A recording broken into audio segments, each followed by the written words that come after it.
disetubuhi oleh suaminya dan ke atas setiap wanita yang kematian suami. Pensyariatan iddah ini bersandarkan kepada dalil daripada Al-Quran, As-Sunnah dan Ijma' ulama. Dalil daripada Al-Quran mengenai kewajipan iddah, firman Allah Subhanahu wa taala, wal mutallaqatu yatarabbasna bi anfusihinna thalathata quru. Isteri-isteri yang diceraikan itu hendaklah mereka menunggu dengan menahan diri mereka selama 3 kali suci.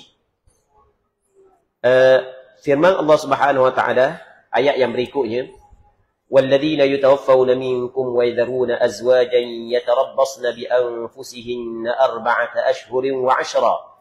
Orang-orang yang meninggal dunia di antara kamu dan meninggalkan isteri-isteri, hendaklah para isteri itu menunggu dengan diri-diri mereka itu selama 4 bulan 10 hari. Ayat berikutnya Allah Subhanahu wa taala berfirman, wallai ya'isna minal mahidh min nisaikum in irtabtum fa'iddatuhunna 3 ashhurin wallai lam yahid wa ulatul ahmali ajaluhunna an yad'na hamlahun.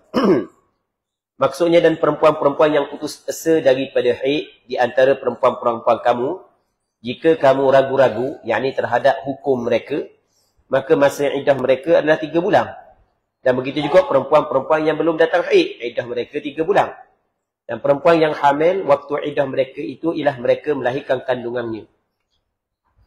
Ayat berikutnya firman Allah Ta'ala, ya ayyuhan nabiyyu idza talaqtumun nisaa fatalliquhunna li'iddatihinna wa ahsul iddah. Maksudnya, wahai Nabi, apabila kamu menceraikan isteri-isteri, maka hendaklah kamu ceraikan mereka pada waktu iddah mereka. Dan hitunglah waktu iddah itu, serta bertakwalah kepada Allah Subhanahu wa taala. Ayat yang kelima, firman Allah Ta'ala, ya ayyuhalladzina amanu idza nakahtumul mu'minati thumma talaqtumuhunna min qabli an tamassuhunna fama lakum 'alayhinna min 'iddatin ta'taddunaha. Maksudnya, wahai orang-orang yang beriman, apabila kamu menikahi perempuan-perempuan yang beriman, kemudian kamu ceraikan mereka sebelum kamu menyentuh mereka, maka tidak ada bagi kamu atas mereka iddah yang kamu hitungnya. Tidak ada iddah kalau sekiranya kamu belum sentuh. Jadi bermakna kalau sentuh, ada iddah. Okey, baik. Okey, itu 5 daripada ayat Al-Quran yang menjadi dalil terhadap pensyariatan iddah. Kemudian kita datangkan beberapa hadis. Ini kita baca cepat-cepat je lah. Dalil daripada As-Sunnah bagi kewajipan iddah antaranya. Maksudnya dalil daripada Sunnah banyak.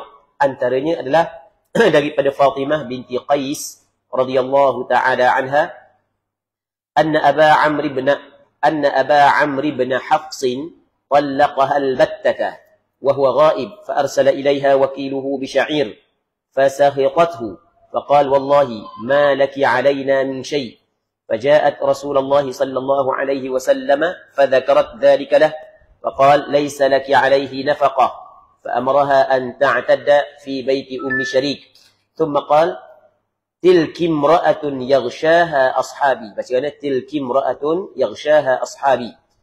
Orang belajar ilmu nahwu dia fahamlah waktu baca tilki. I'taddi 'inda ibni ummi maktum fa innahu rajulun a'ma tad'ina thiyabak fa idza halalti fa'adhinini.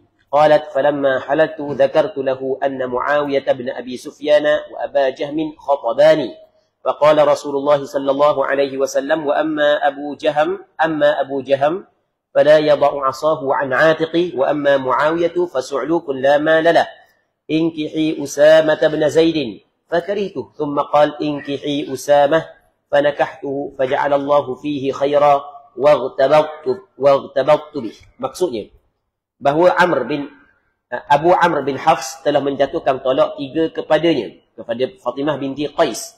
Sedangkan dia, yakni bekas suaminya, tidak ada, maksudnya bermusafir.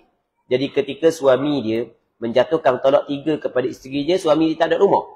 Lalu dia, yakni bekas suaminya, mengirimkan wakilnya kepada bekas isterinya itu dengan membawa beras bali. Tetapi dia bekas isteri tidak berpuas hati kerana sedikit apa yang dikirim itu. Jadi walaupun berlaku perceraian, bekas suami dia atau beras bali kepada bekas isteri dia, tapi bekas isteri dia tidak berpuas hati. Lantas wakil itu berkata, demi Allah, tiada bagimu kewajipan nafkah atasnya. Bekas suamimu tidak wajib memberi nafkah kepadamu. Itu maksud dia. Jadi wakil katakan dia, demi Allah, sebenarnya mu tidak ada kewajipan nafkah atas dia. Dia tak wajib pun bagi nafkah padamu. Dia bagi ni atas ihsan dia. Lalu beliau Fatimah mendatangi Rasulullah sallallahu alaihi wasallam dan menceritakan peristiwa itu kepada baginda. Lalu baginda bersabda, tiada bagimu kewajipan nafkah ke atasnya, yakni bekas suamimu tidak wajib memberi nafkah kepadamu. Baginda menyuruh wanita itu untuk beriddah di rumah Ummi Syarik. Tengok. Rasulullah menyuruh wanita tersebut beriddah di rumah Ummi Syarik. Kemudian baginda bersabda, wanita itu yakni Ummu Syarik ialah seorang wanita yang kerap dikunjungi oleh para sahabatku. Rasulullah mula suruh beriddah di situ, tapi Rasulullah fikir balik. Rasulullah kata, Ummu Syarik ini sahabat-sahabat Rasulullah lelaki sentiasa berkunjung ke rumah dia. Jadi apabila berkunjung rumah dia, tiba-tiba ada janda pula, jadi macam nak comel. Maka Rasulullah kata beriddahlah di sisi Ibnu Ummi Maktum. Ibnu Ummi Maktum salah seorang daripada sahabat Rasulullah yang buta, dia tak nampak. Baik, sesungguhnya dia lelaki buta. Awak beriddah di rumah dia lah. Engkau dapat melepaskan pakaianmu. Maksudnya dia dapat melepaskan pakaianmu, letakkan pakaian perhiasanmu sehingga habis iddah. Jadi di rumah dia, awak jangan pakai perhiasan. Jika masa iddahmu sudah selesai, beritahukanlah kepadaku. Kalau habis dah iddah, beritahu kepadaku. Ini Rasulullah sallallahu alaihi wasallam meminang secara kinayah. Dia pada asalnya perempuan yang berada dalam tempoh iddah, haram kita berkahwin dan haram minang. Tak boleh ni minang. Minang secara sarahah dilarang. Tetapi meminang secara kinayah dibolehkan. Jadi Rasul kata lagu ni, kalau habis iddah, khabar kepada saya sepatah. Cakap kita gitulah. Tapi Rasul cakap Arab, bukan cakap Melayu. Maksud perkataan Rasulullah. Baik. Kemudian, jika masa iddamu sudah selesai, beritahukanlah kepadaku. Beliau Fatimah berkata, ketika iddahku telah selesai, aku menyebut kepada baginda bahawa Muawiyah bin Abi Sufyan dan Abu Jaham telah meminangku. Apabila habis iddah, aku pergi jumpa dengan Rasulullah. Rasulullah ada dua orang minang aku ni. Yang pertamanya Muawiyah bin Abi Sufyan, yang keduanya Abu Jaham. Abu Jaham salah seorang daripada sahabat Rasulullah. Jadi bermakna Fatimah bintu Qais laku jugalah. Jadi ramai juga orang kenal ke dia. Baik. Maka Rasulullah sallallahu alaihi wasallam bersabda, adapun Abu Jaham, maka dia tidak meletakkan tungkaknya daripada bahu dia. Abu Jaham ni dia tukar dia rotang dia dekat atas bahu semua. Maksud dia, baik, kata setengah ulama kinayah ni kiasan daripada suka bermusafir. Kan orang yang bermusafir kan, dia letak buku sang pada kayu pergi jalan. Jadi nikah dengan dia dengan nikah sama je, tak ada umur semacam. Satu. Pandangan yang kedua mengatakan kiasan daripada dia ni adalah darrab an-nisa. Maksudnya darrab, orang yang suka pukul perempuan. Rotang di atas bahu maksudnya wai kata orang puan umur. Jadi Rasul cerita benda yang tidak comel yang ada pada Abu Jaham yang masuk meminang Fatimah bintu Qais. Okey, baik. Kemudian manakala Muawiyah adalah seorang yang susah yang tidak memiliki harta. Muawiyah tak ada benda dia. Tak ada benda. Baik. Ni kita cerita sikitlah daripada segi hukum lain. Ni kalau cakap kita mengumpat yang diharuskan. Daripada asal mengumpat adalah diharamkan. Kata Rasulullah, atadruna mal ghibah? Mu tahu tak apa itu mengumpat? Kata Rasulullah, zikruka akhaka bima yakrah. Mu sebut saudaramu dengan apa yang dia tidak suka. Dah Rasulullah sebut tentang sifat yang buruk yang ada pada Abu Jaham. Abu Jaham suka ke tak? Tak suka. Tidak gitu kan? Jadi ni adalah salah satu daripada tempat yang boleh kita ngumpat. Maksudnya untuk memberi peringatan kepada seseorang terhadap seorang yang lain, boleh kita cerita keburukan orang lain. Baik. Ni antara je. Imam Ibn Abi Syarif menyebut dalam satu syair ada 6 tempat. boleh kita mengumpat. Selain itu tidak dibolehkan. Ada 6 tempat dikecualikan daripada ghibah yang diharamkan. Az-zammu laysa bi ghibatin fi sittati. Zam, cela kata korang, dia bukanlah ghibah yang dilarang oleh syarak pada 6 tempat. Antaranya di sini. Okey, baik. Cuma kita mau bincang bab tu kita nak bincang bab iddah, takut jadi panjang pula bincang bab tu lagi. Kemudian Muawiyah ni tak ada benda. Jadi Fatimah dia tidak boleh hidup dengan orang yang tak ada benda. Maka kata Rasulullah, nikahilah Usamah bin Zaid. Rasulullah suruh dia nikah dengan Usamah. Nikah dengan Usamah. Usamah ni, mak dia adalah Barakah Al-Habasyiyah. Orang Ethiopia tu, orang negeri Habasyah, orang kulit gelap. Ayah dia Zaid bin Harithah, orang putih, orang Arab. Orang kulit putih, cerah ayah dia. Tapi Usamah dia nurung kulit mak dia, tidak nurung kulit ayah dia. Jadi dia kulit gelap, gelap sungguh. Bukan gelap lolok-lolok dok lah, gelap sungguh. Dia nurung kulit mak, tidak nurung kulit ayah. Lepas tu ayah dan mak dia bekas hamba amdi. Jadi nampak komang lah sikit. Allah, nikah bekas hamba amdi nampak komang sikit. Tapi Rasul suruh nikah, mu nikah dengan Usamah lah. Jadi Rasul kabar ke dia sebelum daripada kalau habis iddah, bagi tahu kepada Rasulullah, sebenarnya Rasul nak bagi kepada siapa? Kepada Usamah bin Zaid. Baik. Akan tetapi aku tidak menyukainya. Aku tidak suka kepada Usamah bin Zaid. Kenanglah. Kemudian baginda bersabda lagi, nikahilah Usamah bin Zaid. Rasul suruh juga. Lalu aku pun menikahinya. Dah Rasul suruh, aku pun buat. Kerana perintah Rasulullah. Dan Allah menjadikan padanya kebaikan yang banyak. Dan aku pun menjadi bahagia dengannya. Allahu Akbar. Banyak kebaikan yang ada pada Usamah bin Zaid. Yang akhirnya, benda, luarang saat itu dah comel. Tapi dengan akhlak yang comel yang menjadikan luarang dia pun jadi comel. Hadis riwayat Muslim. Okey, baik. Kita tak hula panjang-panjang hadis. Daripada Subai'ah bintil Harith. Daripada Subai'ah bintil Harith radhiyallahu anha, kanat tahta Sa'd bin Khawlah, wa huwa min bani Amir bin Lu'ay, wa kana mimman shahida Badra, fatuwfiya anha fi hajjatil wada' wa hiya hamil, falam tanshab an wada'at hamlaha ba'da wafatih, falamma ta'allat min nifasiha tajammalat lil khuttab, فدخل عليها أبو السنابل بن بعكك رجل من بني عبد الدار فقال لها ما لي أراك تجملت للخطاب ترجين النكاح فإنك والله ما أنت بناكح حتى تمر عليك 4 أشهر و10. قالت سبيعة فلما قال لي ذلك جمعت علي ثيابي حين أمسيت وأتيت رسول الله صلى الله عليه وسلم فسألته عن ذلك فأفتاني بأني قد حللت حين وضعت حملي وأمرني بالتزوج إن بدالي. Maksudnya bahawa Subai'ah bintil Harith Al-Aslamiyah, salah seorang daripada sahabat Rasulullah, dahulu dia adalah isteri kepada Sa'ad bin Khawlah daripada Bani Amir bin Lu'ay. Suami dia adalah Sa'ad bin Khawlah. Dan dia termasuk dalam sahabat yang hadir dalam perang Badar. Sa'ad bin Khawlah termasuk dalam sahabat yang hadir dalam peperangan Badar. Suaminya meninggal dunia pada waktu Haji Wada' ketika dia sedang hamil. Jadi suami dia, maksudnya Sa'ad bin Khawlah, meninggal dunia ketika dalam Haji Wada', Haji selamat tinggal. Sedangkan Subai'ah bintil Harith sedang mengandung anak bagi Sa'ad bin Khawlah. Kemudian dia melahirkan. Lepas daripada itu selang beberapa tempoh beranak. Ketika dia telah suci daripada darah nifasnya, dia berhias untuk lelaki-lelaki yang melamar. Dia pun buat comel. Tengok siapa yang kenal ke dia nak nikah pula. Lalu datanglah Abu Sanabil bin Ba'kak daripada Bani Abdiddar dan dia berkata kepadanya, mengapa aku lihat engkau berhias untuk para lelaki?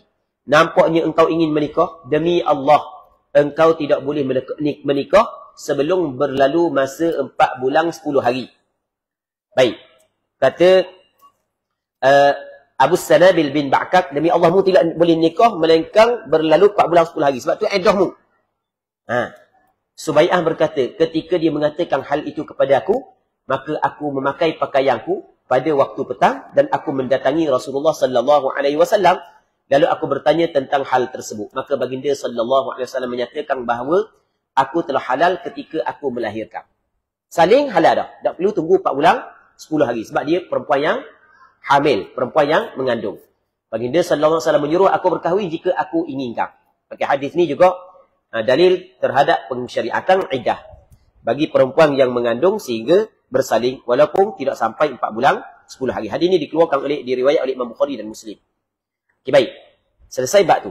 Kemudian kita masuk dalam perbincangan baru, sebab-sebab wajib beriddah. Apakah sebab yang diwajibkan seseorang itu beriddah?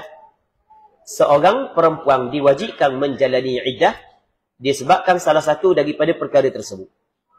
Salah satu daripada perkara berikut. Yang pertamanya, talak setelah berlaku persetubuhan.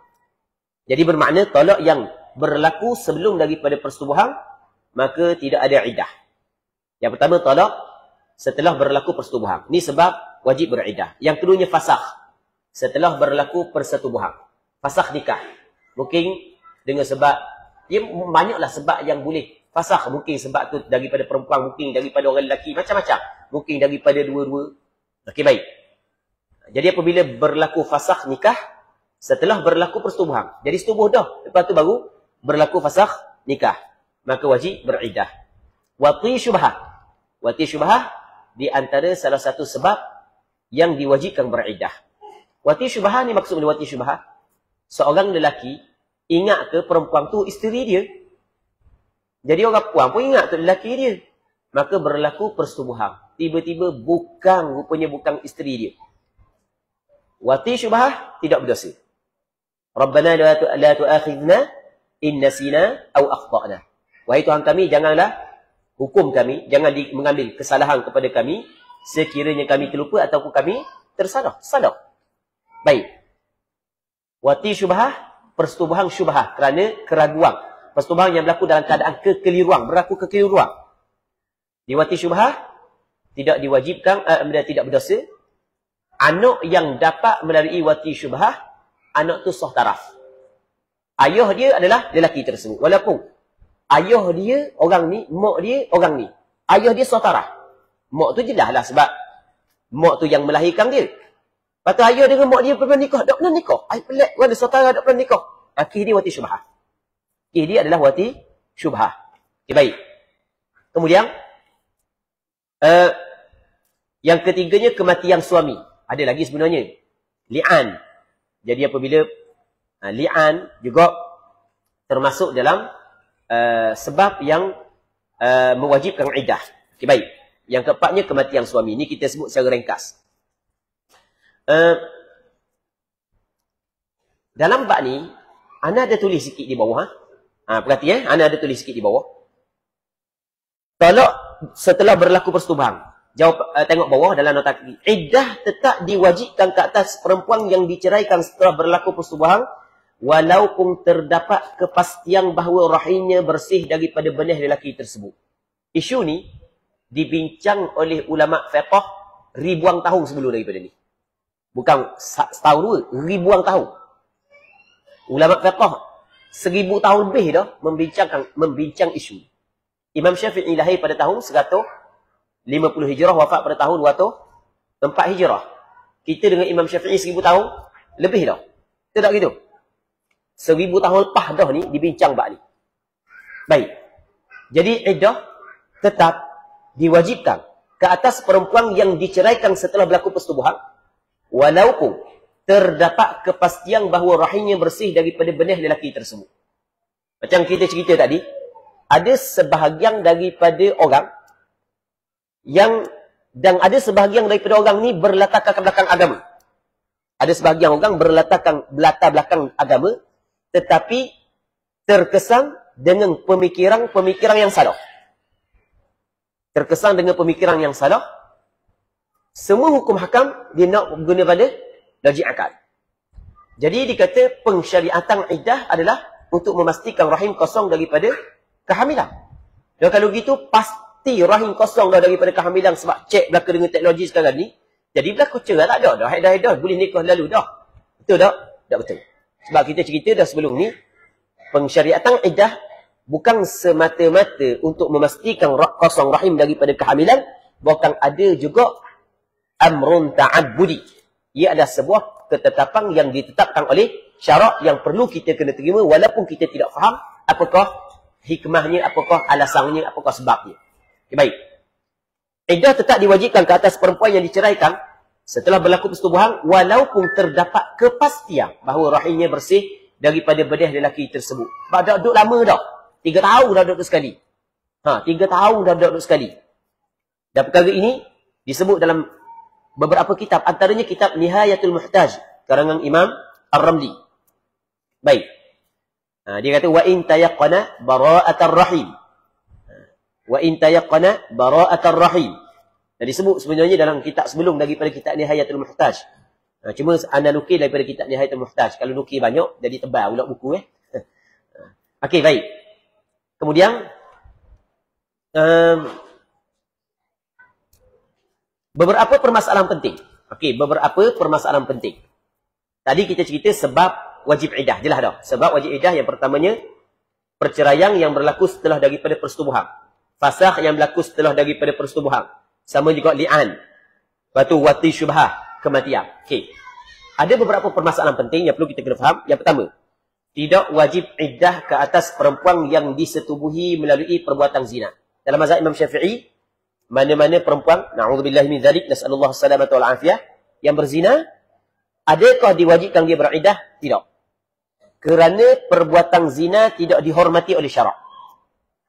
Kerana perbuatan zina tidak dihormati oleh syarak. Tidak wajib iddah ke atas perempuan yang disetubuhi melalui perbuatan zina.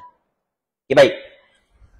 Lepas tu saya nukilkan daripada 2 buah kitab. Yang pertamanya kitab Nihayatul Matlab, karangan Imamul Haramain Al-Juwaini. Yang keduanya kitab Bidayatul Muhtaj fi Syarhil Minhaj, karangan Imam Ibnu Qadi Syuhbah. Lepas tu dalam bawah tu kita tak baca nukilan daripada kita, atau kita tak baca atau boleh baca diri. Perhatian. Saya ada tulis perhatian. Pandangan yang mengatakan bahawa wanita yang disetubuhi melalui perbuatan zina tidak wajib menjalani iddah adalah pandangan yang dipegang oleh ulama mazhab Syafi'i dan juga pandangan yang dipegang oleh ulama mazhab Hanafi. Mazhab Syafi'i dengan mazhab Hanafi, perempuan yang berzina tidak ada iddah. Okey, baik. Lepas tu kita tinggal sikit, saya nukilkan daripada kitab mazhab Hanafi, kita lakos sikit. Sebaliknya, pandangan mu'tamad dalam mazhab Maliki dan pandangan yang kuat dalam mazhab Hanbali. Sebab mazhab Maliki, mazhab Hanbali berlaku khilaf. Cuma pandangan yang kuat dalam mazhab ini menyatakan bahawa wanita yang disetubuhi melalui perbuatan zina tetap wajib menjalani iddahnya. Jadi, sebahagian daripada ulama mengatakan perempuan yang disetubuhi melalui perbuatan zina tetap wajib menjalani iddah sebelum daripada dia berkahwin dengan lelaki yang lain. Baik. Kemudian, kita sambung semula pada muka surat 22. Yang kedua, tidak wajib iddah ke atas perempuan yang bercerai melalui talak ataupun fasakh sebelum berlaku persetubuhan. Kalau tak setubuh lagi, maka tidak ada iddah. Lepas daripada nikah, tak boleh nak duduk sekali. Ada ki. Hamba nak cerita lelaki di mana? Lepas daripada nikah, tak boleh nak duduk sekali. Mu tengok aku beci, aku tengok kamu beci. Mungkin kena penyakit ain, mungkin kerana sihir, sebab di sana ada sihir pemisah. Nasallallahu salamata wal afiyah. Betul tak gitu? Dalam Al-Quran Allah Taala ada cerita yang sihir yang dapat memisahkan suami isteri. Baik, nasallallahu salamata wal afiyah. Duduk sekali. Duduk sekali lama pisah. Jadi pisah ada iddah ke tak? Tak ada, sebab tidak berlaku persetubuhan. Hak tu hak yang tak jelas. Ni hak jelas, hak ada di Indonesia. Lepas akad nikah, pengantin lelaki pegang speaker, cerai tak setarang dalam majlis akad nikah. Nak tengok tak? Tengok lebih kurang sama kuat main aset juga kita ni. Tengok. Ada kan saya bawa ni kan? Jadi tengok, lepas akad nikah, dia cerai tak setarang. Allahu Akbar. Jeng tu. Macam-macam manusia boleh buat. Sallallahu salamata wal afiyah. Kalau balik rumah tu boleh tahan sikit ni, siap kamera di belakang pergi cerai tak setarang. Ada iddah ke tak? Tidak ada iddah. Baik. Tidak wajib iddah ke atas perempuan yang bercerai melalui talak ataupun fasakh sebelum berlaku persetubuhan. Okay, baik. Sebab dia sebab jelas Allah Taala sebut dalam Al-Quran, ya ayyuhallazina amanu idza nakahtumul mu'minati thumma talaqtumuhunna min qabli an tamassuhunna fama lakum 'alayhinna min 'iddatin ta'taddunaha. Baik. Allah Taala kata, wahai orang yang beriman, apabila kamu menikahi perempuan-perempuan yang beriman, kemudian kamu ceraikan mereka sebelum kamu menyentuh mereka, maka tidak ada bagi kamu atas mereka iddah yang kamu hitungnya. Baik. Kemudian pada muka surat berikutnya, kita nak baca dalam nota kaki dulu. Pada muka surat berikutnya, pada muka surat 23. Dalam nota kaki dulu Sebab nota kaki ni dia kait dengan muka surat 22. Perhatian. Memasukkan air mani suami ke dalam faraq tanpa melalui persetubuhan mengambil hukum yang sama seperti bersetubuh. Dalam mazhab Imam Syafi'i, memasukkan air mani tapi bukan melalui persetubuhan. Jadi orang puan tidak setubuh pun, tapi suami dia keluar air mani, lepas tu dia ambil air mani, dia masuk dalam kemaluan dia, dia mengambil hukum seperti persetubuhan. Maksudnya dia wajib dia kena beriddah. Wajib dia kena beriddah walaupun tidak bersetubuh. Jadi memasukkan oleh perempuan akan mani seorang lelaki, dia mengambil hukum bersetubuh pada wajib iddah. Okey. Kemudian boleh kita baca lagi dalam nota kaki berikutnya. Okey, tak ada dah. Nanti kita sambung hak yang atas mula. Kejap. Pada muka surat 23 hak atas. Wajib beriddah ke atas perempuan yang kematian suami meskipun kematian itu terjadi sebelum berlaku persetubuhan. Ni ada juga setengah orang tukar. Dalam bab cerai, kalau belum bersetubuh, tidak ada iddah. Tapi dalam bab kematian, tetap wajib beriddah walaupun belum bersetubuh. Saya buat contoh. Lepas daripada akad perkahwinan, dan kes ni pernah berlaku. Lepas tu orang puan dengan orang lelaki, lepas daripada akad perkahwinan kan, nak pergi ambil gambar di patah kan? Ambil gambar di patah apa sekali. Tiba-tiba berlaku kemalangan yang menyebabkan lelaki mati. Okey, boleh faham? Setubuh ke tak lagi? Dah, baru nikah. Dah setubuh lagi. Dah adakah isteri dia wajib beriddah ataupun tidak? Jawapannya wajib beriddah. Iddah kematian tidak disyaratkan bersetubuh. Iddah perceraian disyaratkan bersetubuh. Jangan bagi tukar. Sebab ada orang tukar sebab ni. Ada orang tukar. Wajib beriddah ke atas perempuan yang kematian suami meskipun kematian itu terjadi sebelum berlaku persetubuhan. Okey, baik. Muka surat berikutnya. Yang keempat, wajib beriddah ke atas perempuan yang telah disetubuhi melalui perkahwinan yang fasik. Perkahwinan yang fasik maksudnya perkahwinan yang tidak sah. Seperti pernikahan yang berlaku ketika dia masih dalam iddah. Boleh tak perkahwinan pada asalnya sah pada zahir, tapi lepas tu ternyata tidak sah? Boleh. Orang yang belajar ba'id dia akan faham isu ni. Orang belajar ba'id dia akan faham. Sebagaimana pada asalnya zahirnya sah salat, rupa-rupanya tak sah. Zahirnya sah tawaf, rupa-rupanya tak sah. Sama juga di dalam bab perkahwinan. Dia ingat habis dah iddah dia. Dia pun nikah. Rupa-rupanya darah yang keluar tu bukan darah haid. Ternyata dia berkahwin dalam tempoh iddah. Hak ni hak yang perbuatan asal tak salah. Perbuatan asal tidak salah. Ada siapa perbuatan asal pun salah? Ada salah. Saat baru ni ada satu pejabat agama telefon ke Jabatan Mufti, tanya hamba, satu hamba duduk Jabatan Mufti. Dia kata ada seorang perempuan ni dia nak nikah lele-lele dah. Tapi dia kita suruh dia tulis haid dengan suci dia dah habis lagi tidak habis lagi iddah dia. Cuma dia ada istihadah ni, saya pun lebih kurang gitulah. Orang yang tanya apa, dia pun tak pasti mana nak habis ke tak iddah. Dia tanya apa lah. Tapi yang dia jawab tu betul dah. Cuma dia mungkin nak ambil kepastian lagi lah. Jadi dia cek balik, dah habis lagi iddah. Masalah nak nikah lele-lele dah. Sebab duduk dah dengan orang lelaki hak yang kedua. Allahu Akbar. As'alullah as-salamata wal afiyah. Ni benda berlaku. Lepas tu hamba bukan bawa dia, kena khabar kita kan ada autoriti kan. Kena khabar kita tak boleh nikah lagi. Sebab awak dah habis iddah lagi. Tak sah nikah awak. Sebab dah habis lagi iddah. Baik. Jadi, nak cerita lagu mana? Perempuan yang disetubuhi melalui perkahwinan yang fasid. Yang tidak sah. Dia perkahwinan yang fasid ni banyaklah. Contoh perkahwinan yang tidak cukup. Bukan melalui wali. Tidak ada saksi. Yang itu termasuk dalam perkahwinan yang fasid. Seperti pernikahan yang berlaku ketika dia masih lagi dalam iddah. Okey, baik. Dalam bab ni, kalau tengok dalam nota kaki sikit, boleh kita bincang sikit bab ni. Perhatian. Jika si lelaki mengetahui bahawa perkahwinan tersebut tidak sah, tetapi dia menyetubuhi perempuan tersebut, maka perbuatannya itu dikira sebagai zina.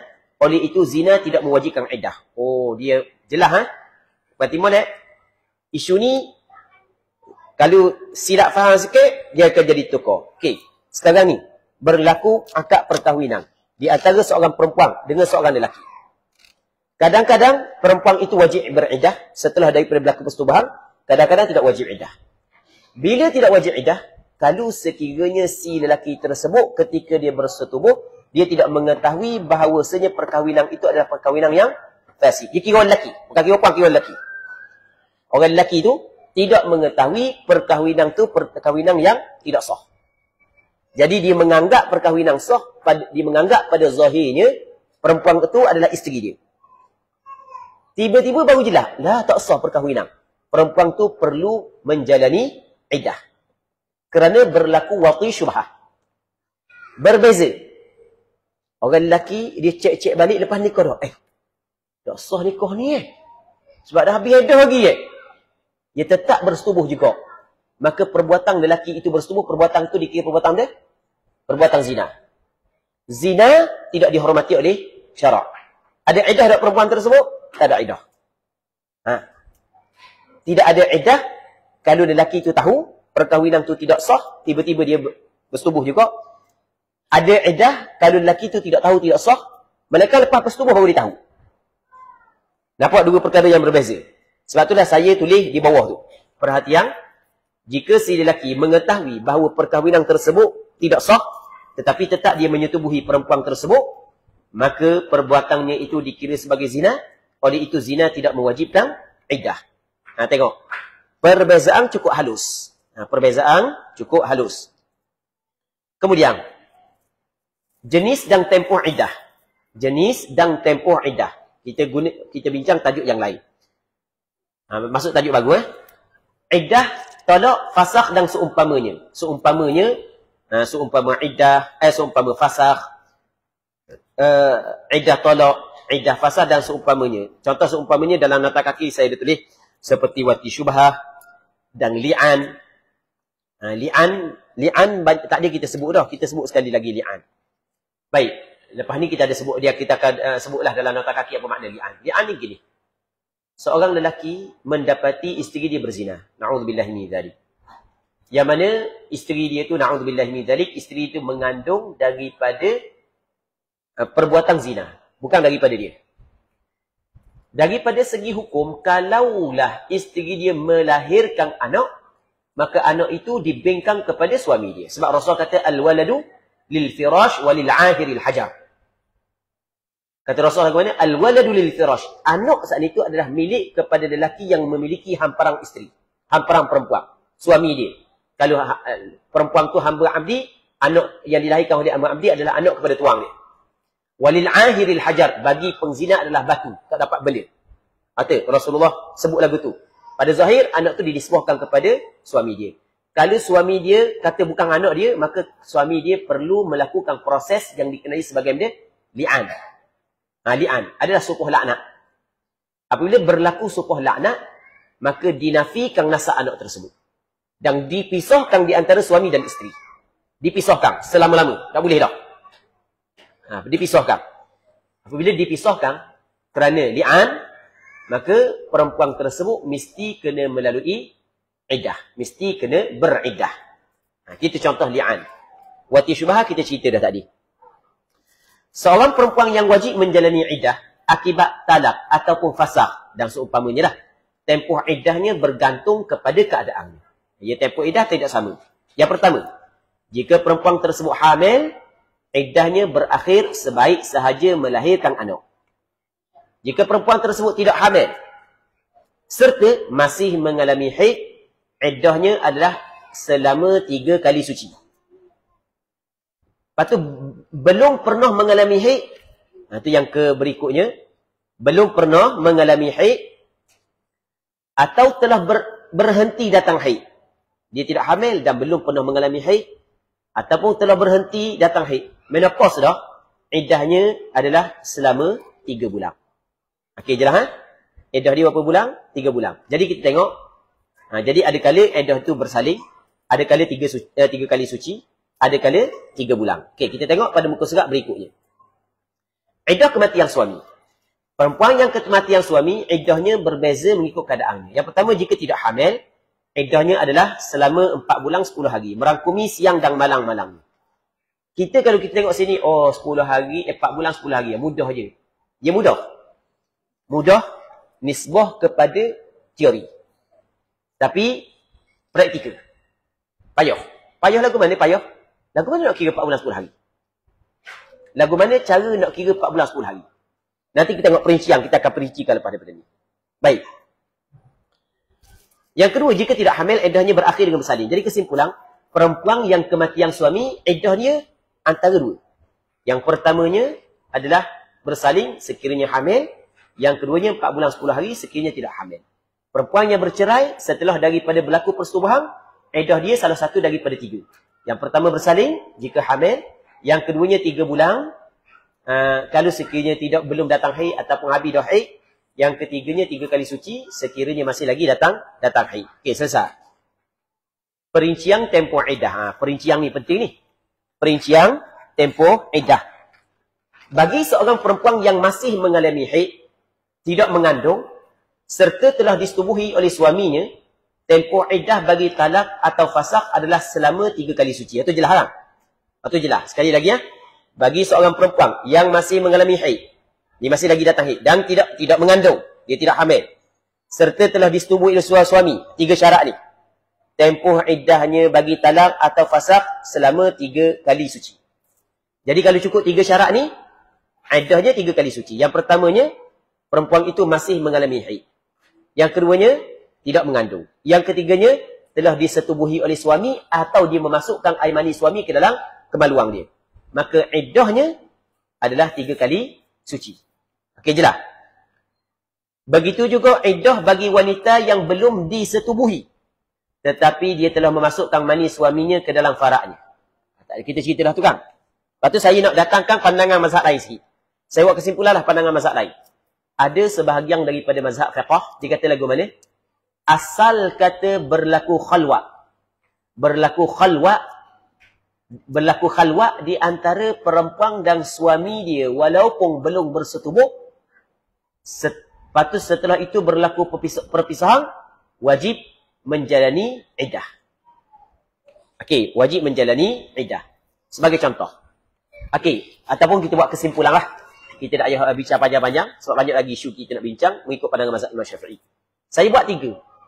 Saya bagikan kepada 3. Yang pertama, perempuan ini berkahwin kemudian bersetubuh. Lepas daripada bersetubuh, dia pun berpisah. Maka sepakat ulama mengatakan wajib beriddah. Jelas? Yang kedua, seorang perempuan lepas daripada berkahwin dia tidak bersetubuh. Tetapi dia mengambil air mani suami dia masukkan dalam kemaluan dia. Maka sepakat ulama mengatakan wajib dia beriddah. Sebab rahim dia tidak kosong. Rahim dia ada benda. Baik, yang kedua. Yang ketiga, seorang perempuan lepas daripada berkahwin, dia tidak bersetubuh, dia tidak memasukkan air mani suaminya ke dalam kemaluan dia, akan tetapi telah berlaku khalwa. Duduk dalam bilik dah. 2 orang tu. Jadi suami dia nak bersetubuh tu boleh dah. Senyap duduk 2 orang. Lepas nikah senyap. Apa mana pengantin ni? Duduk dalam bilik dah sekarang dah. Baik. Duduk kokek silap warna. Silap main geng warna tak tahu. Bini suka geng lain, tok lelaki suka geng lain. Balah dak sekarang, naik angin, cerai dak sekarang. Baik. Ni contoh. Sallallahu alaihi wasallam wal afiyah. Wajib beriddah ataupun tidak? Mazhab Imam Syafi'i kata tidak wajib beriddah. Sebab dia? sebab tidak berlaku persetubuhan dan dia tidak memasukkan air mani suaminya ke dalam kemaluan. Sebahagian daripada mazhab mengatakan wajib beriddah kerana telah berlaku khalwat setelah daripada berkahwin. Baik. Atau itu kesimpulan yang mana anda bincang dalam nota kaki pada muka surat 29 dan 30. Okey, baik. Patut 31 ada lagi. Kemudian bab cara pengiraan tempoh iddah 3 kali suci. Berarti molek cara pengiraan tempoh iddah bagi 3 kali suci. Tadi kita kata perempuan yang masih lagi datang haid, tidak mengandung, dan suami dia menceraikannya setelah daripada berlaku persetubuhan, iddahnya 3 kali suci. Lagu mana cara pengiraan 3 kali suci? Kita tengok jadual cara pengiraan tempoh iddah bagi tolak yang berlaku dalam keadaan suci. Dia gini. Tolak tu mungkin berlaku dalam keadaan perempuan tu suci, dalam keadaan perempuan tu datang haid. Daripada segi hukum berbeza. Dalam fiqh kita ada nama dia talak bid'i, ada nama dia talak sunni, ada nama talak yang tidak disifatkan dengan bid'i dan sunni. Kita ada talak bid'i, talak bid'ah, talak yang haram. Berdosa awak talak isteri. Talak bid'i yang pertama. Talak ketika isteri datang haid. Sama juga ketika isteri tengah datang nifas. Talak itu talak bid'i. Awak kalau nak cerai isteri awak, kalau awak cerai dalam keadaan haid, dalam keadaan nifas, berdosa awak, haram. Jatuh tak talak? 4 mazhab kata jatuh. Ada pandangan yang kata tidak jatuh, pandangan Syekh Ibn Taymiyah. Ada sebagian ulama, tapi 4 mazhab mengatakan jatuh. Jatuh talak isteri ketika isteri datang haid. Berdosa ke tak? Berdosa. Haram, dosa besar. Tapi talak jatuh. Talak bid'i yang kedua adalah talak di dalam suci yang isteri disentuh ketika suci tersebut. Suci, tetapi disetubuhi isteri dalam suci tersebut, tiba-tiba dia menjatuhkan talak. Juga talak bid'i. Talak sunni adalah talak yang isteri dalam keadaan suci dan tidak disentuh oleh suami. Itu talak sunni. Talak itu adalah talak sunnah. Maksudnya talak sunnah, talak itu adalah talak yang diizinkan oleh syarak. Baik. Jadi tadi kita cerita dah, sama ada talak ketika datang haid, ketika suci, jatuh. Kita tak mau cerita apakah hukum, sebab itu perbincangan jadi panjang. Dan kita setuju dah secara ringkas. Kita nak cerita bagaimanakah cara pengiraan tempoh iddah. Tengok. Saya ada buat jadual. Saya buat talak ketika suci. Okey. Suci, haid. Suci, haid, suci, haid. Suci yang pertama tu, talak berlaku dalam tempoh tu. Talak berlaku dalam tempoh suci. Lepas tu perempuan datang haid. Sekali suci. Suci, datang haid kali kedua, 2 kali suci. Suci, datang haid kali ketiga. Datang je haid kali ketiga, habis dah iddah dia. Boleh faham? Datang haid kali ketiga, habis iddah. Adakah disyaratkan cukup sehari semalam? Tak, tidak disyaratkan cukup sehari semalam. Habis iddah apabila datang haid yang ketiga. Masuk je haid yang ketiga, keluar je haid ketiga, habis iddah. Tapi ada juga pandangan sebagai ulama kata kena cukup sehari semalam baru habis iddah. Pandangan yang kedua ni bukan pandangan yang kuat. Pandangan ni pandangan lemah. Sebab apa dia? Kalau kita kata kena cukup sehari semalam, bermakna kita telah menambahkan tempoh iddah di atas apa yang telah ditetapkan oleh syarak. Syarak kata 3 kali suci. Jadi awak pergi tambah lagi bilangan. Jadi, pandangan muktamad dalam mazhab Imam Syafi'i, datang haid yang ketiga, habis iddah. Jelas tak bang? Okey, jelas. Okey, penjelasan. Saya buat penjelasan di bawah. Talak berlaku ketika suci. Tempoh suci tersebut dikira sebagai suci pertama. Setelah datang haid setelahnya. Bila suci itu dikira suci pertama, nak tubik haid, suci pertama. Lepas tu habis haid, bagi suci kedua pula. Nak datang haid kedua, maka kira 2 kali suci. Tubik haid kedua, kira 2 kali suci. Lepas habis haid kedua, mari pula suci. Tubik haid yang ketiga, keluar je haid yang ketiga, cukup dah 3 kali suci. Okay, baik. Berarti mana walaupun tempoh suci tersebut hanya tinggal seketika, sebentar saja sebelum haid datang. Berarti mana?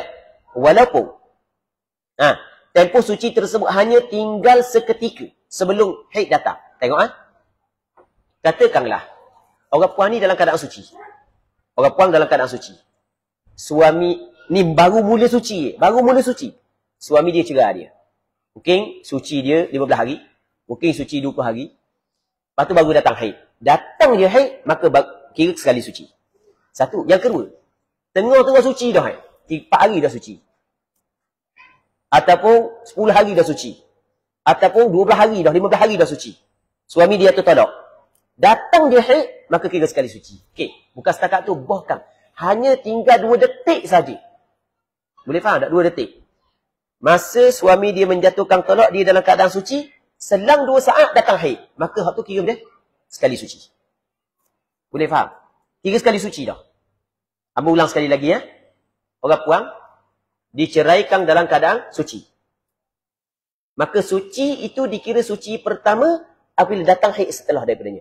Adakah disyaratkan suci saat itu panjang? Tidak. Bahkan, kalau suami dia menjatuhkan talak, pada penghujung sucinya, selang beberapa minit, beberapa saat datang haid, maka sudah dikira sekali suci. Jelas ha? Talak berlaku ketika suci, tempoh suci tersebut dikira sebagai suci pertama, setelah datang haid setelahnya. Walaupun tempoh suci tersebut hanya tinggal seketika sebelum haid datang. Dan benda ni ada Amba tulis dalam kitab mana ada sebut. Amba ada tulis dalam kitab Tuhfatul Muhtaj. Dalam nota kaki boleh tengoklah. Cuma ada selagi perbincangan. Ni anda buat ringkasan dah. Suci yang dikira sebagai suci tempoh iddah adakah suci itu dengan makna berpindah kepada haid ataupun suci yang diliputi di antara 2 darah? Ini berlaku khilaf dalam mazhab Imam Syafi'i. Ambil ulang balik Suci yang dikira dalam tempoh iddah, adakah suci dengan makna berpindah daripada suci kepada haid ataupun mesti suci yang berada di antara 2 darah? Boleh faham? Ada 2 pandangan. Pandangan yang kuat dan pandangan mu'tamad dalam mazhab Imam Syafi'i, suci yang dikira daripada tempoh iddah adalah suci yang muhtawash bainad damain. Maksudnya suci yang berada di antara 2 darah. Sebelumnya ada darah suci, lepas tu ada darah pula. Suci tu kira. Okey, untuk faham bab ni, buat contoh. Katakanlah seorang perempuan belum lagi datang haid. Tengok seorang perempuan belum lagi datang haid. Jadi apabila budak datang haid, suci tak dia ni? Suci. Tahu? Belum pernah datang haid. Dia nikah, mungkin dia datang haid lewat sikit. Jadi payah nak datang darah ke mana, tak tahulah. Ni kita buat contoh sahaja. Orang puan ni belum pernah datang haid. Sebelum ni belum pernah datang haid. Jadi dia suci ke tak? Dia suci. Tiba-tiba, lepas daripada bersetubuh apa semua sekali, banyak tahu dah. Gana, tak tahu, balah gana, tak tahu. Tukar gula dengan garang barangkali. Tak dalam air, itu sampai ke balah. Jangan main ada, kita nampak kes kecil je. Cik tanya orang di undang-undang keluarga. Macam-macam benda pelik. Hak yang tak menasabah pun. Cerah sebab benda kes. Buat air tak sedap lah. Macam-macam ada. Sallallahu alaihi wasallam. Baik. Ni kita buat contoh je. Mungkin tukar garang dengan gula barangkali. Nak marah mana. Cerah. Orang perempuan ni belum lagi datang haid. Jadi dia suci ke tak? Suci. Suami dia menjatuhkan talak dia dalam suci ke tak? Suci. Okey, baik. Kemudian, duduk sebulan. Lepas tu, mari haid. Berarti adakah suci itu dikira suci kali pertama? Boleh faham? Laku khilaf. Atas pandangan yang mengatakan suci ini adalah berpindah daripada suci kepada haid, maka suci itu dikira suci pertama. Pandangan yang mengatakan suci yang dikira dalam iddah adalah suci yang berada di antara 2 darah, maka suci itu dikira ke tak? Tak kira. Pandangan mu'tamad, pandangan yang kedua. Pandangan yang kedua, suci itu tidak dikira. Okey, boleh faham? Pandangan mu'tamad, suci itu tidak dikira. Faham tak? Jelas tak? Jadi tak kira suci itu. Bila tak kira suci itu, datang haid, suci pula. Datang haid, baru sekali suci. Jelas kan? Okey, jelas. Amba ada tulis di bawah, perhatian. Tengok pada muka surat berapa? Muka surat, kejap muka surat 33. Tengok dalam nota kaki muka surat 33. Perhatian. Suci yang dikira sebagai suci pertama ketika tolak berlaku dalam suci lah suci yang berada di antara 2 darah. Sama ada antara 2 darah haid dan nifas, tak kira lah. Yang penting sebelumnya ada darah. Lepas tu suci, lepas tu baru ada darah. Oleh itu, suci yang tidak didahului oleh haid atau nifas sebelumnya tidak dikira salah satu daripada 3 kali suci. Baik. Hal tu boleh tengok dalam kitab Minhajul Talibin karangan Imam Nawawi. Baik. Kemudian kita tengok, kita undur balik pada muka surat berapa? Pada muka surat sekejap tengok muka surat 33. Walaupun berlaku persetubuhan dalam suci yang dijatuhkan talak, itu tetap dikira sebagai sekali suci dalam pengiraan iddah. Baik. Tadi kita cerita dah, untuk kita faham poin ni, tadi kita cerita antara talak yang tidak comel, talak bid'i adalah seorang lelaki menceraikan isterinya di dalam suci yang disetubuhi isterinya dalam suci tersebut. Okey, boleh faham? Bini dia habis haid suci. Dia bersetubuh. Lepas bersetubuh saat itu, dia cerai dah sekarang. Sallallahu alaihi wasallam. Okey, baik. Jadi suci saat itu berlaku persetubuhan ke tak? Berlaku persetubuhan. Jatuh tak talak? Jatuh talak. Dan suci tu, suci yang berlaku persetubuhan tu, dikira satu kali suci tak? Dikira satu kali suci. Dikira sekali suci apabila datang haid. Walaupun berlaku persetubuhan dalam suci yang dijatuhkan talak itu, tetap dikira sebagai sekali suci dalam pengiraan iddah. Baik. Kemudian, ana ada tulis dalam nota kaki, perhatian, hukum menjatuhkan talak semasa isteri dalam keadaan suci namun telah berlaku persetubuhan dalamnya adalah haram dengan syarat-syarat tertentu. Bukan haram secara mutlak, adalah syarat-syarat dia. Secara umumnya haram lah. Walaupun haram, talak tersebut tetap jatuh. Suci tersebut dikira sebagai suci yang pertama dalam kiraan iddah. Jelas? Dan disebut dalam kitab mana? Banyak kitab. Cuma saya nukilkan dalam kitab Asnal Matalib. Karangan Syekhul Islam Zakaria Al-Ansari. Kemudian, yang ketiga, tamak iddah, isteri yang dicerai dalam keadaan suci apabila datang haid yang ketiga. Datang haid yang ketiga, habis iddah. Adakah disyaratkan haid yang ketiga cukup sehari semalam? Tak. Faham? Dan kalau datang haid kali yang ketiga, habis dah iddah, boleh tak terus dia nak berkahwin? Ya, kita di tempat kita memang kita terikat dengan undang-undang yang ditetapkan. Tapi macam kita ambil pernah kata bahawa undang-undang tu maksudnya yang dibuat oleh manusia. Kalau hamba akan datang naik, menteri agama akan datang, mungkin hamba tukar belaka. Kalau hamba naik, faham tak? Maksudnya orang mana naik, dia akan boleh tukar. Undang-undang. Undang-undang tanah ke, undang-undang ni ke, undang-undang ni ke, naik orang ni tukar. Undang-undang GPJ, naik orang ni tukar, orang ni tukar, waktu tukar, orang ni. Nah, contoh akan datang kalau hamba naik menteri agama. Contoh je, hamba tak naik. Contoh, kalau jangan awak ambil gitu. Ini kita contoh je. Jangan awak gitu. Contoh, hamba tukar habis. Hak yang hamba tak setuju, hamba tukar. Betul tak gitu? Naik Ustaz Hafiz. Takkan contoh dia jadi menteri agama. Contoh. Benda hak yang dia tak setuju, takkan dia tak tukar. Hamba tukar, hamba tak setuju. Hamba akan kekalkan benda hak yang hamba setuju. Begitulah siapa-siapa pun. Baik. Jadi undang-undang tu boleh diubah bila-bila masa je tu. Cuma kita nak cerita daripada segi hukum fiqh. Daripada segi hukum fiqh, ketika seorang perempuan saat itu dicerai oleh suaminya dalam keadaan dia suci. Datangnya haid kali ketiga. Tubik je haid, habis dah iddah dia. Datang haid kali ketiga tu, tubik je, masuk je haid kali ketiga, nyata menjadi alamat habis dah iddah dia. Boleh tak nikah lalu? Boleh. Daripada segi hukum fiqh boleh. Boleh nikah, ada masalah dah. Cuma kalau haid dia cukup sehari semalam, dah lebih 15 hari 5 malam, jelas. Memang betul. Habis dah iddah dia. Tapi mungkin tak nikah lepas daripada nikah, tunggu akhir dah tubik haid dia. Tak apa sehari semalam. Dia nak jadi bermakna dah buat istihadah. Sampai 15 hari dah tubik. Habis dah lagi iddah dia? Dah habis lagi. Lagu mana? Nikah dia? Nikah tu nikah yang fasih. Tak jadi nikah tu. Baik. Ini dibincang dalam kitab fiqh. Cuma sebab kita ni bincang bab iddah, bukan kita bincang bab perkahwinan, tapi kena kait juga dengan bab perkahwinan, kena kait dengan bab talaq. Dia ada kaitan belakang. Lepas tu yang keempat, maksud datang haid yang ketiga ialah saat darah haid yang ketiga mula keluar. Tu maksud datang haid kali ketiga adalah saat darah haid mula keluar. Darah haid kali ketiga mula keluar. Bukan setelah berlalu tempoh sehari semalam bagi haid yang ketiga dan bukan juga setelah haid yang ketiga berakhir. Pandangan muktamad mazhab Imam Syafi'i kata bagaimana? Saat keluar darah haid yang ketiga, habis iddah dia.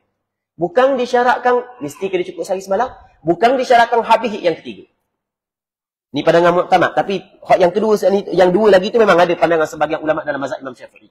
Tapi pandangan tu pandangan lemah. Sebab mana pandangan tu lemah? Kalau kita berpegang kepada pandangan tersebut, jadi bermakna kita telah menambah. Kita telah menambah tempoh iddah di atas apa yang telah ditetapkan oleh syarak.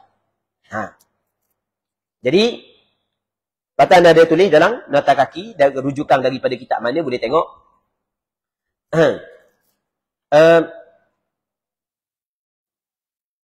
Kemudian, jadual cara penyerang iddah bagi tolak yang berlaku dalam keadaan haid. Jadual cara penyerang iddah bagi tolak yang berlaku dalam keadaan haid. Anda tulis dalam nota kaki sikit. Perhatian. 4 mazhab fiqh. Hanafi, Maliki, Syafi'i dan Hanbali. Dia kalau kita nak sebut susunan gitulah. Kita kena sebut mazhab Hanafi dulu. Sebab mazhab Hanafi, Imam Abu Hanifah dia lebih tua daripada Imam Malik. Lepas tu, baru sebut mazhab Imam Malik. Sebab Imam Malik lebih tua daripada Imam Syafi'i. Imam Syafi'i, sebab Imam Syafi'i lebih tua daripada Imam Ahmad. Susunan lagi gitulah. Tapi kalau dah ikut susunan pun, dah senak perut pun. Jadi kalau sebut Syafi'i dulu, senak perut lah. Kek kepala, tu susah kok. Susah hati kok. Cuma panggil salah lah daripada sudut kaedahnya. Jadi, 4 mazhab fiqh, Hanafi, Maliki, Syafi'i dan Hanbali bersepakat bahawa tolak yang dijatuhkan ketika isteri dalam keadaan haid tetap jatuh, tetap sah. Tetapi tolak sebegini dikategorikan sebagai tolak bid'i yang hukumnya adalah haram. Sehingga Kang Imam Nawawi dalam kitab Syarah Sahih Muslim dikatakan ajma'atil ummatu. Dia kata baca sedikit lah tu, kita tak payah baca sebab takut ambil masa yang lama. Kemudian penjelasan. Tempoh iddah bagi isteri yang diceraikan ketika haid tamat apabila datang haid yang keempat. Cuba kita tengok jadual yang hamba tulis. Tolak ketika haid, datang haid, lepas tu suci, datang haid, suci, datang haid, suci. Jadi datang haid yang keempat, habis iddah dia. Jelas tak? Habis iddah, apabila datang haid yang keempat. Penjelasan tempoh iddah bagi isteri yang dicerai ketika haid tamat apabila datang haid yang keempat. Maksud datang haid yang keempat ialah saat darah haid yang keempat mula keluar. Ia tidak dikira berdasarkan berlalu tempoh sehari semalam bagi haid yang keempat dan juga bukan setelah haid yang keempat berakhir. Kenapa ada pandangan sebagian ulama kata mesti kena cukup sehari semalam? Kerana pandangan sebagian ulama dia kata sekurang-kurang haid sehari semalam. Maka pastikan darah itu darah haid barulah habis iddah. Mesti kena berlalu sehari semalam dulu baru habis iddah. Dan kalau gitu sehari semalam tu dalam tempoh iddah ke tak? Itu berlaku perbincangan pula atas pandangan kedua. Kalau dalam tempoh iddah jadi bermakna suami boleh rujuk lagi. Boleh faham tak? Sebab dalam tempoh iddah. Kalau bukan tempoh iddah maka suami tak boleh rujuk dah. Atas pandangan muktamad memang tak boleh rujuk dah. Atas pandangan yang kedua, adakah masih lagi boleh rujuk ataupun tidak? Juga berlaku khilaf dalam bab ni. Pandangan yang ketiga dia kata biar habis dulu haid yang ketiga. Biar habis dulu haid yang keempat. Kalau talak berlaku dalam tempoh haid, habis dulu haid yang keempat. Barulah pasti darah itu adalah darah haid. Sebab takut darah istihadah pula kat lagi. Hak yang kita hukum pada asalnya haid, rupa-rupanya istihadah, hak yang haid darah lain. Jadi masalah belaka. Tapi pandangan mu'tamad adalah pandangan yang pertama. Sejurus, sebaik sahaja keluar darah haid yang keempat, walaupun tak sampai lagi sehari semalam, telah dihukum darah tersebut sebagai darah haid dan darah itu menjadi tanda dan alamat bahawasanya sudah cukup 3 kali suci bagi perempuan yang dicerai oleh suaminya. Okay, baik. Perhatian. Talak yang dijatuhkan ketika isteri dalam keadaan nifas sama hukumnya seperti talak ketika isteri dalam keadaan haid. Tadi kita cerita dalam keadaan haid. Sama juga dalam keadaan nifas. Hukum dia sama-sama haram. Lepas tu cara pengiraan iddah dia sama macam yang kita cerita tadi. Okay, baik. Jadi apabila kita bincang bab ni, tinggal lagi persoalan. Tadi saya buka juga sekejap dalam reset ni. Antara soalan yang diajukan, dah kalau orang puan tu lama tempoh suci ruang ni. Ni dia antara benda yang banyak diajukan. Dia antara benda yang banyak diajukan. Orang puan ni lama tempoh suci dia. 2 bulan, 3 bulan tempoh suci. Kita tak ambil dengar orang ni kata lagu ni. Orang ni kata lagu ni. Orang ni kata lagu ni. Kita nak awak kata lagu tu apakah sandaran awak? Kita nak lagu tu. Apakah sandaran awak daripada kitab turaf? awak bukan mujtahid mutlak. Awak adalah muqallid. Kalau awak muqallid, awak mesti nukil. Apabila awak nukil, pastikan sahih apa yang dinukilkan. In kunta naqilan fasihah.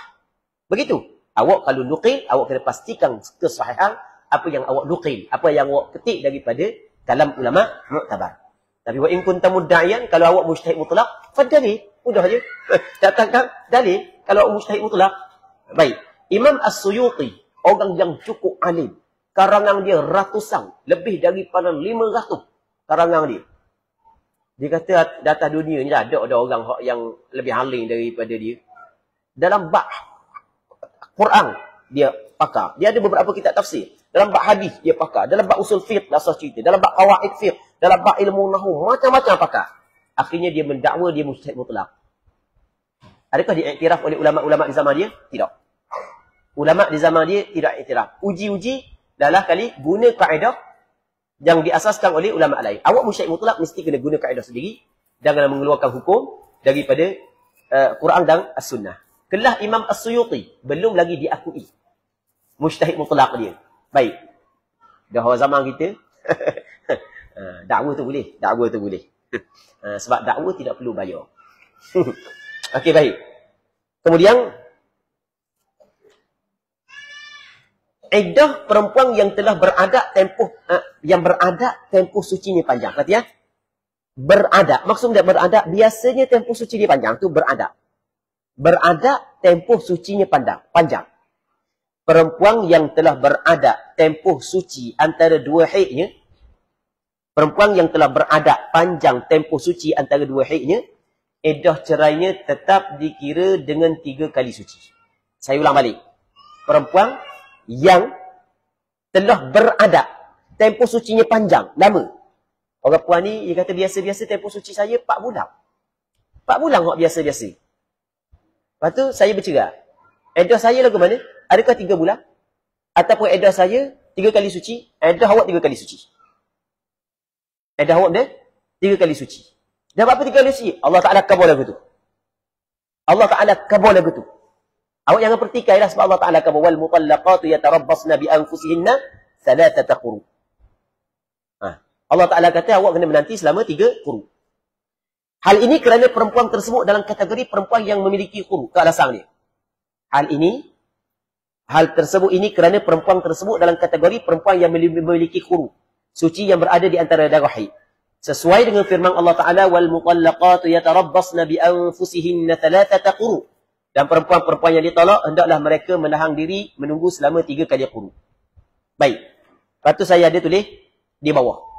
Tengok saya ada tulis di bawah. Perhatian. Saya bukan datang mazhab Imam Syafi'i saja. Tadi mazhab Imam Syafi'i. Okey, saya tulis bawah dah. Pandangan ini bukan sekadar pandangan ulama mazhab Syafi'i semata-mata. Tetapi juga merupakan pandangan mazhab Hanafi. Pandangan masyhur dalam mazhab Maliki. Dan pandangan mazhab Hanbali. Pendek kata pandangan yang disepakati di fatwa dalam 4 mazhab. Ya. Dalam mazhab Maliki ada pandangan yang kedua. Tapi bukan pandangan kuat. Pandangan lemah dalam mazhab Maliki. Pun ada pun syarat-syarat dia. Tengok. Pandangan ini bukan sekadar pandangan ulama mazhab Syafi'i semata-mata. Tetapi juga merupakan pendapat mazhab Hanafi. Pandangan masyhur dalam mazhab Maliki. Dan pandangan mazhab Hanbali. Malah Imam Ibn Qudamah. Tengok. Malah Imam Ibn Qudamah dalam kitab Al-Mughni turut menghikayatkan kesepakatan ulama fiqh mengenai pandangan ini. Sepakat ulama fiqh berpandangan dengan pandangan yang kita sebut tadi. Manakala pandangan yang menyalahi ini pandangan yang syadz. Syadz ni menyalahi dalil. Sebab Allah Ta'ala sebut kata wal mutallaqatu yatarabbasna bi anfusihinna thalathata quru. Perempuan yang dicerai oleh suami hendaklah dia beriddah selama 3 kali quru. Allah Ta'ala sebut gitu dalam Al-Quran. Jadi perempuan yang berada panjang tempoh sucinya, jadi perempuan itu adalah kategori perempuan yang memiliki quru. Apabila perempuan itu memiliki quru, sesuai dengan firman Allah Ta'ala, tempoh iddah awak 3 kali quru. Awak nak kehir kau tu, nak kehir kau ni, bercanggah dengan Al-Quran. Pandangan itu adalah pandangan yang syadz. Sebab itulah, sebahagian ulama tidak mengambil kira terhadap khilaf dalam isu ini.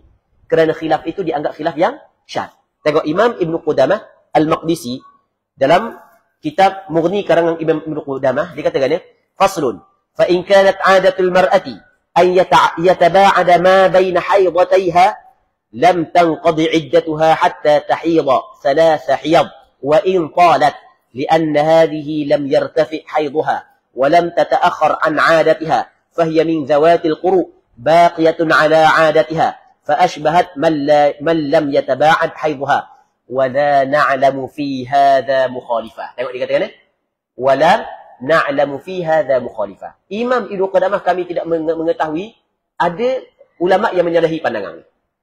Kata Imam Ibnu Qudamah. Baik. Lepas tu saya datangkan rujukan dalam mazhab Maliki. Tadi saya datangkan pandangan Imam Ibnu Qudamah. Lepas tu saya datangkan rujukan dalam mazhab Maliki. Lepas tu saya tulis di bawah rujukan dalam mazhab Maliki, saya tulis perhatian. Saya membawa petikan teks daripada mazhab Maliki agar pembaca dapat memahami dengan jelas pandangan masyhur dalam mazhab Maliki berkenaan hukum yang dibincangkan di atas. Sebab dia kata, oh mazhab Maliki, tak apa, 9 bulan tak apa dah. Lepas tu capur 3 bulan. Tak. Awak tengok ni teks dalam mazhab Maliki lagu mana. Sebab tu kita kata, in kunta naqilan fasihah. Tengok teks dalam mazhab Maliki, bagaimana mazhab Maliki khabar. Saat ni kita datangkan apa yang disebut oleh Imam Ibnu Qudamah. Imam Ibnu Qudamah kata, kami tidak mengetahui adanya ulama yang menyalahi dan berbeza pendapat dalam hukum ini. Baik. Lepas tu kita datangkan rujukan daripada mazhab Maliki. Betul tulis saya membawa petikan teks daripada mazhab Maliki agar pembaca dapat memahami dengan jelas pandangan masyhur dalam mazhab Maliki berkenaan hukum yang dibincangkan di atas. Okay, selesai. Kemudian tadi selesai dah, kita pergi kepada perbincangan berikutnya. Antara soalan yang biasa diajukan. Okey, jadi saya ni adat suci saya panjang. 3 bulan sekali, baru mari hit 3 bulan sekali dah. Edah saya mana? Edah awak 3 kali suci. Oh, 3 kali suci? Ya. Sepakat 4 mazhab mengatakan 3 kali suci. Okey, selesai. Dah kalau begitu boleh tak saya nak makan ubat supaya cepat hit saya datang? Ni di antara soalan hak yang biasa ditanya selepas daripada kita jawab tadi. Sebab tu saya letak masalahnya. Perhatian, hukum rawatan mempercepatkan kita haid. Baik, apakah hukum? Perempuan yang beradat panjang tempoh suci antara 2 haidnya dibenarkan mengambil rawatan atau ubat bagi mempercepatkan kita haid. Boleh, tak ada masalah. Dan pandangan ini dimuatkan dalam kitab-kitab fiqh mazhab Imam Syafi'i, kitab-kitab lama dalam mazhab Imam Syafi'i. Sebagai contoh dalam kitab Mughnil Muhtaj, dia ada sebut. Dia katakan, syamila itlaquhu ma law syaribat dawa'an hatta hadat wa huwa kadhalik kama tasqutu as-salatu anha. Peringatan, ungkapan secara mutlak ini turut merangkumi situasi apabila seorang perempuan meminum ubat sehingga menyebabkan haidnya datang. Hukum yang betulnya adalah seperti itu, seperti yang difahami daripada pengitlakan tersebut. Sama seperti kewajipan solat gugur daripada perempuan tersebut. Jadi apabila haid dia mari, gugur solat. Dan apabila haid dia mari, kira suci saat itu sekali suci dah.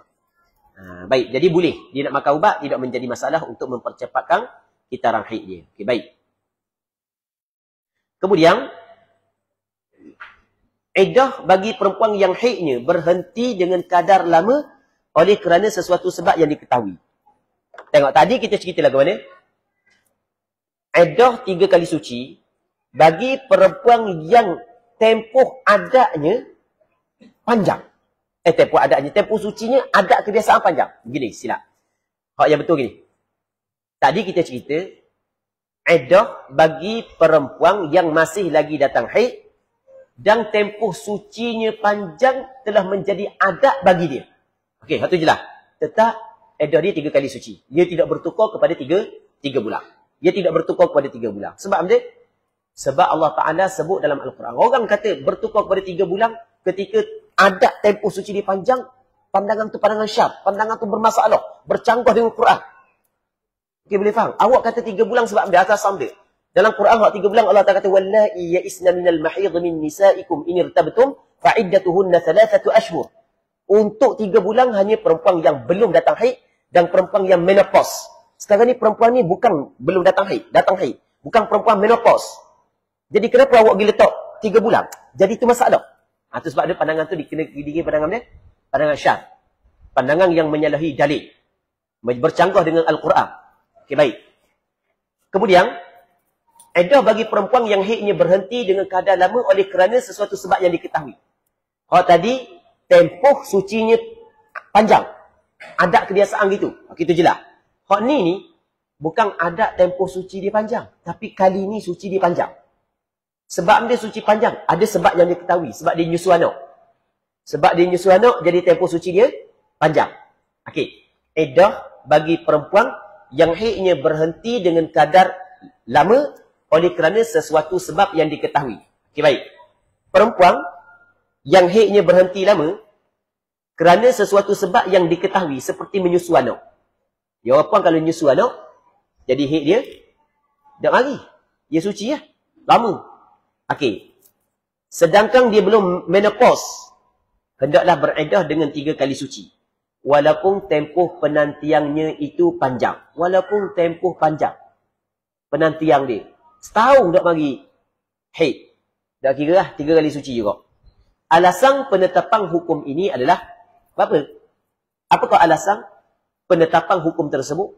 Alasan penetapan hukum ini adalah kerana perempuan tersebut pernah mengalami haid, tidak dalam keadaan hamil dan belum mencapai usia menopause. Oleh itu, iddahnya tetap ditetapkan 3 kali suci selaras dengan apa yang difahami daripada ayat-ayat Al-Quran yang menjelaskan tentang iddah bagi perempuan yang dicerai itu. Ayat Quran saya tulis di bawah. Kemudian saya datangkan satu hadis Imam Baihaqi rahimahullah dalam kitab Sunan Al-Kubra. Antara kitab hadis yang dikarang oleh ulama hadis yang terkenal, yang bagi orang yang ingin mengetahui dalil kepada pandangan mazhab Imam Syafi'i adalah kitab Sunan Kubra karangan Imam Baihaqi. Imam Baihaqi ditulis kitab Sunan Kubra yang mana dalam kitab tersebut semua dalil bagi mazhab Imam Syafi'i dimuatkan dalam kitab tersebut. Imam Baihaqi dalam kitab Sunan Al-Kubra menyebut sebuah athar mengenai seorang lelaki Ansar bernama Hibban bin Munqidh yang telah menceraikan isterinya. Tengok dalam hadis. Kata dia dengan anna rajulan minal ansar yuqalu lahu Hibban bin Munqidh talaqa imra'atahu wa huwa sahihun wa hiya turdi'u banatahu famakathat 17 shahran la tahidu yamna'uha ar-rada'u an tahid thumma marida Hibban ataupun thumma marida Hibban ba'da. Habban ke Hibban nak Ustaz dia? Hibban bukan Habban, Hibban.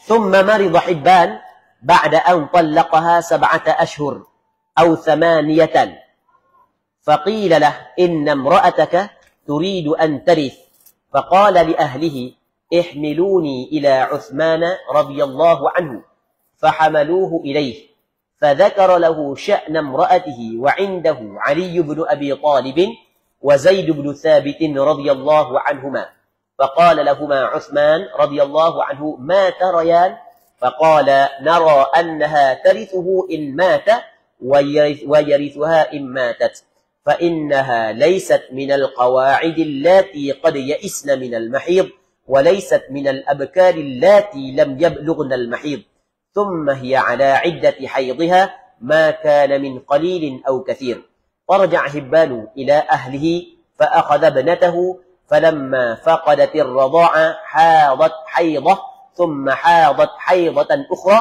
ثم توفي حبان قبل أن تحيض الثالثة فاعتدت عدة المتوفى عنها زوجها وورثت. Tengok dalam athar lagu mana? Maksudnya Hibban bin Munqidh telah menceraikan isterinya semasa dia sedang sihat.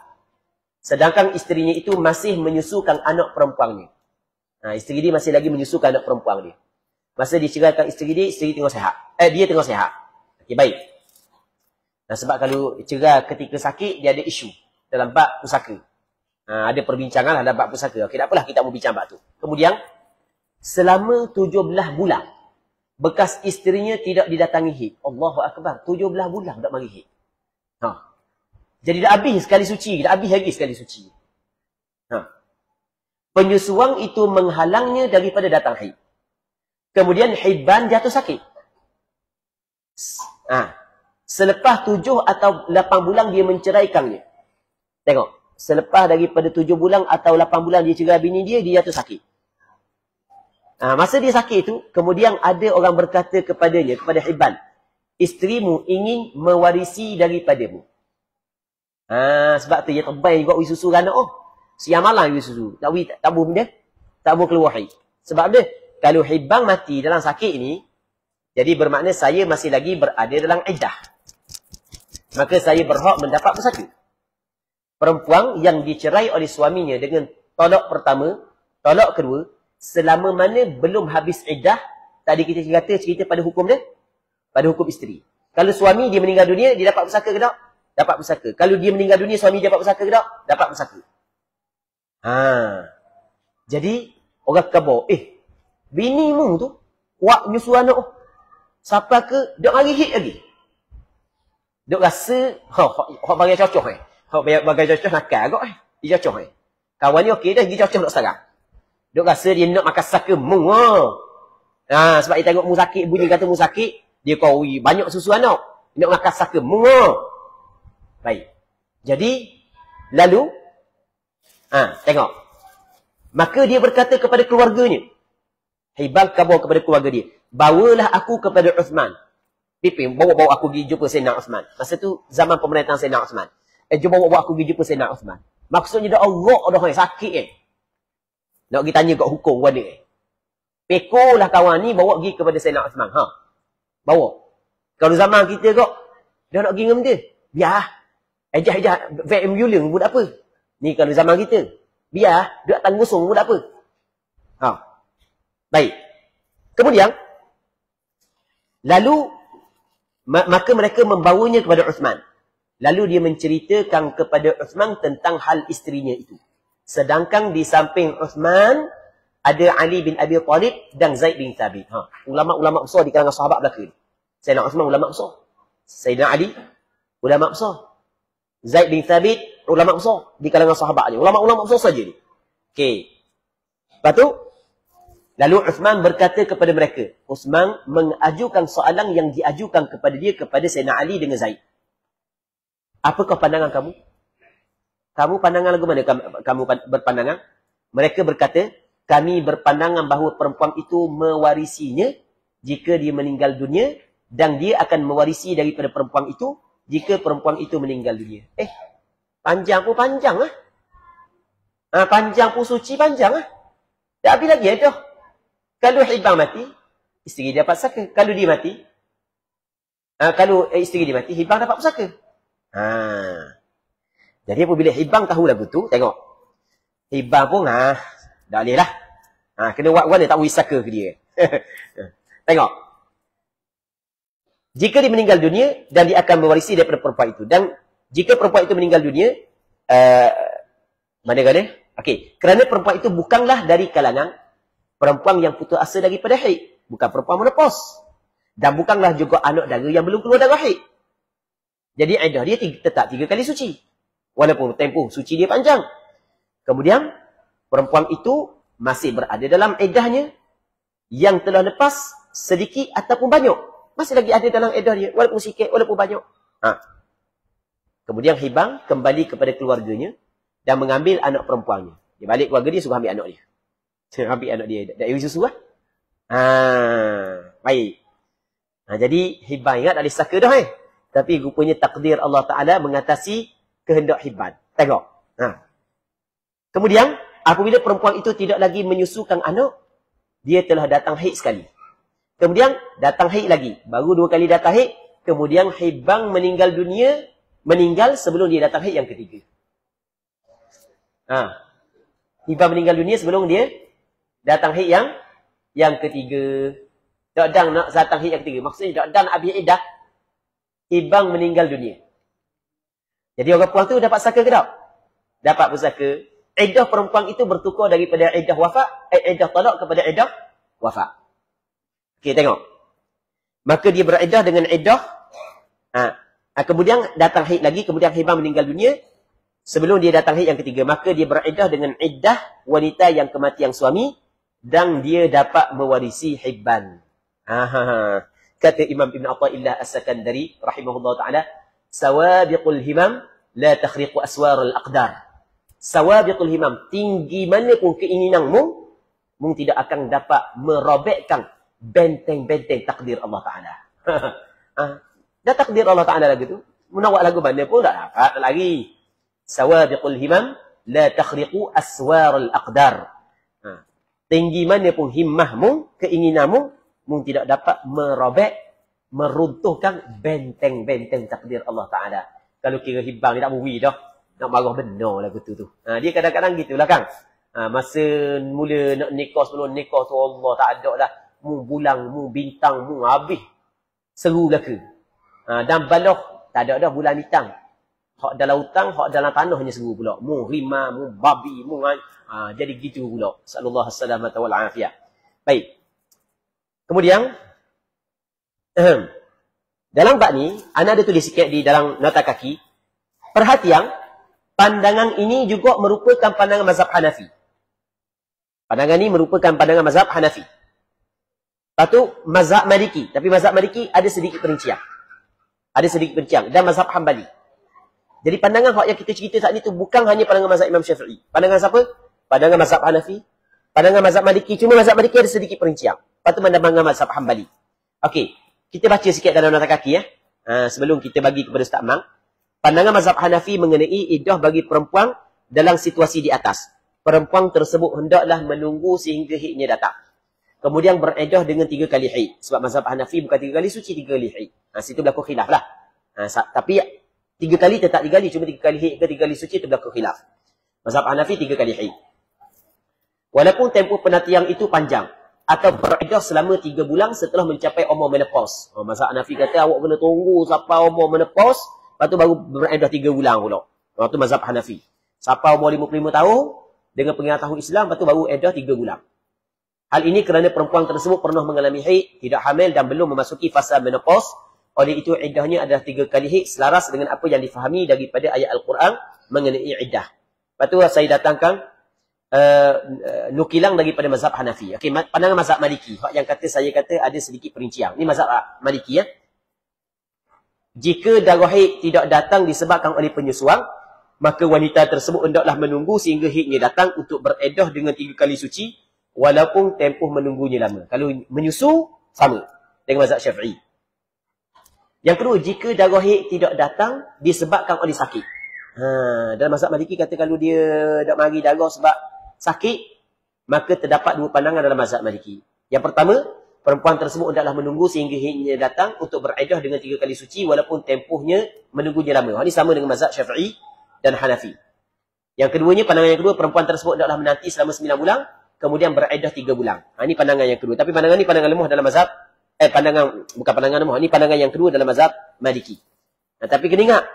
Haid dia tidak datang disebabkan sakit. Tapi kalau disebabkan penyusuan, sama dengan mazhab Syafi'i. Sebab itulah saya tulis. Dalam mazhab Maliki ada sedikit perincian. Lepas tu saya datangkan rujukan daripada kitab mazhab Maliki. Okey. Pandangan mazhab Hanbali. Menurut pandangan mazhab Hanbali, perempuan tersebut hendaklah menunggu sehingga haidnya datang untuk menjalani iddah dengan 3 kali haid. Dia mazhab Hanbali dengan mazhab Hanafi, dia sama 3 kali haid. Mazhab Maliki dengan mazhab Syafi'i, sama 3 kali suci. Sedikit perbezaan situ. Walaupun tempoh penantiannya itu panjang. Atau beriddah selama 3 bulan setelah mencapai umur menopause. Okey, tak apalah. Lepas tu boleh baca sendiri. Kemudian, iddah perempuan yang haidnya berhenti lama tanpa sebab yang diketahui dan belum menopause. Tadi kita kata, berhenti lama sebab ada sebab yang diketahui. Hal ni, tanpa ada sebab yang diketahui. Dia tak tahu apa berhenti lama. Lagu mana iddah dia? Nanti kita akan perincikan lepas daripada ni. Wallahu subhanahu wa ta'ala a'la wa a'lam.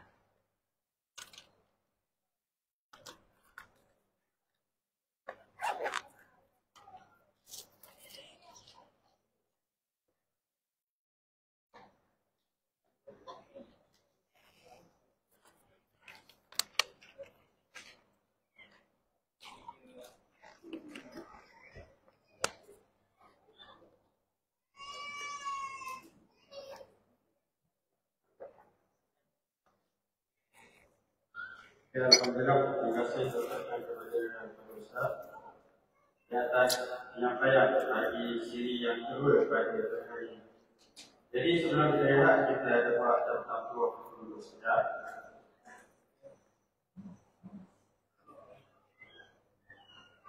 Jadi Jadi untuk seterusnya saya menjemput dan mempersilakan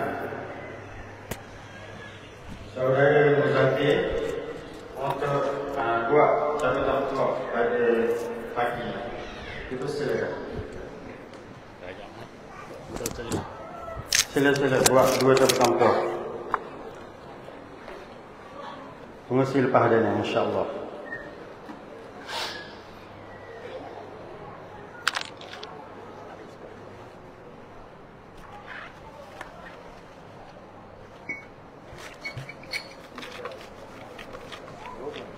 Dua. Ambil saya dulu. Untuk yang pertama ni tasbih kenapa? Nombor 88. Ada? 88. Ada tak? Ada. Salah.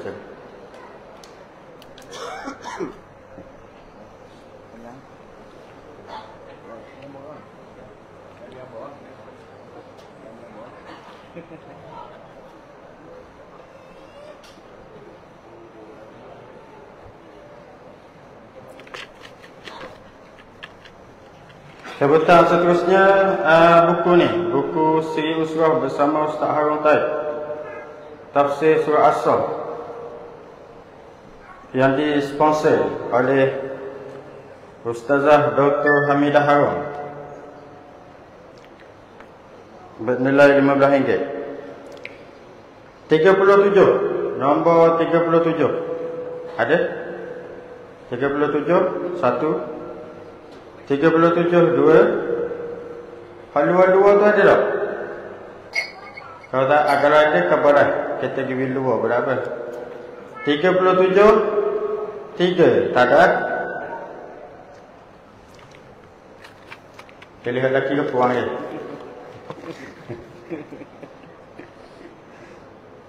118. 118.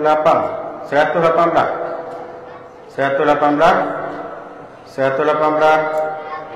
Ada? Ada. Selesai. Okey, tolong bagi belah tu dah. Kaki dah. Cepat tua ke?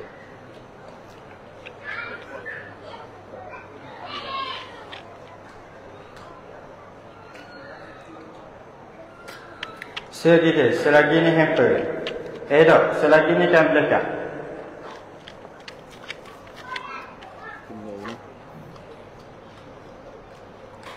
Tujuh puluh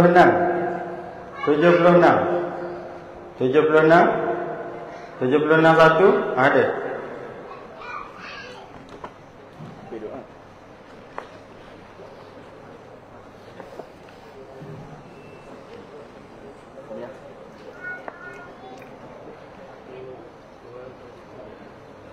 Okey, terima kasih diucapkan kepada Saudara Muzakir yang mewakili pejabat Dong Blogadi. Seterusnya kita nak panggil Ustaz Wahyu Sriza. Ustaz Wahyu Sriza untuk buat 2 cabutan petuah. Dipersilakan Ustaz. Ustaz Yu buat cabutan petuah 2 Ustaz.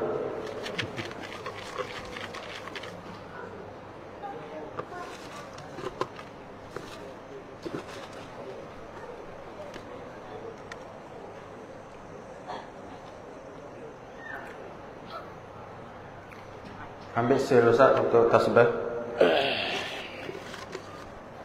Ustaz Yusriza AJK Urusan Ulama Adam Dua Gading. Nombor 29. 29 1, 29 2, 29 3. Tak ada. Allah Ustaz.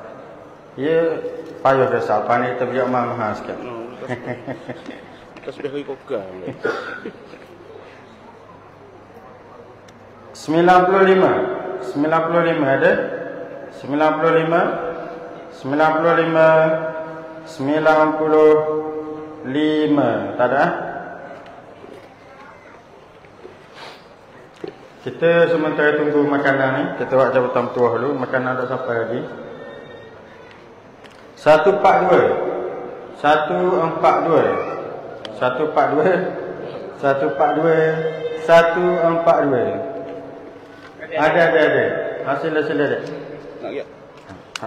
Baju ni rosak. Mari depan.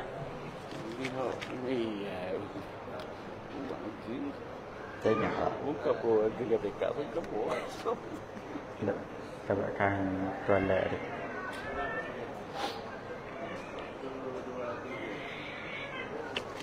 Ni untuk kabel letak tak?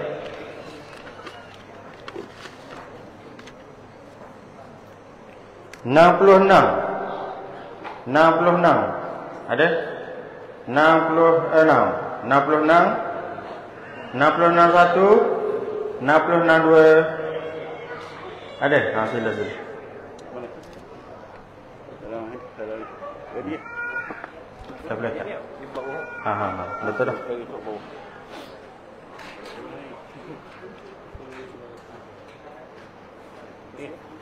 Hampers saja Ustaz.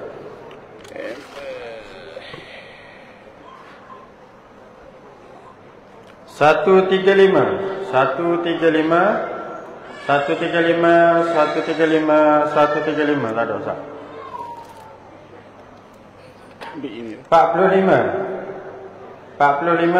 Ada? 135. Mari. Nampak dia ambil atas hamper. 45 ada tak? Ada? Mana 135 ada? 135.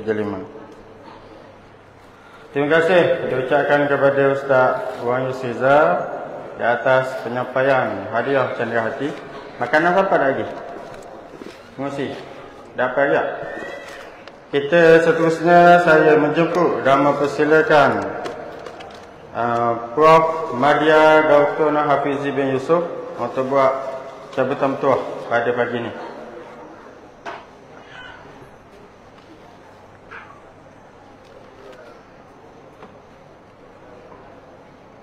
Untuk yang pertama ni buku surah.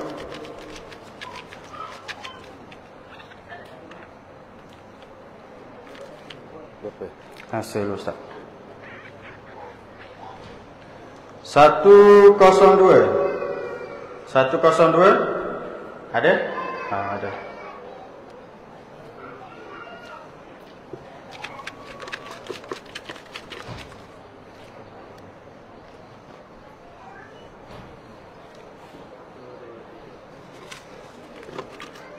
Ni Ustaz, ada je Ustaz. Ada dua je tak? Kabel lekat saya yang pesan. Kabel lekat pesan. 91. Oh ada. Kabel lekat. Salam dulu. Salam.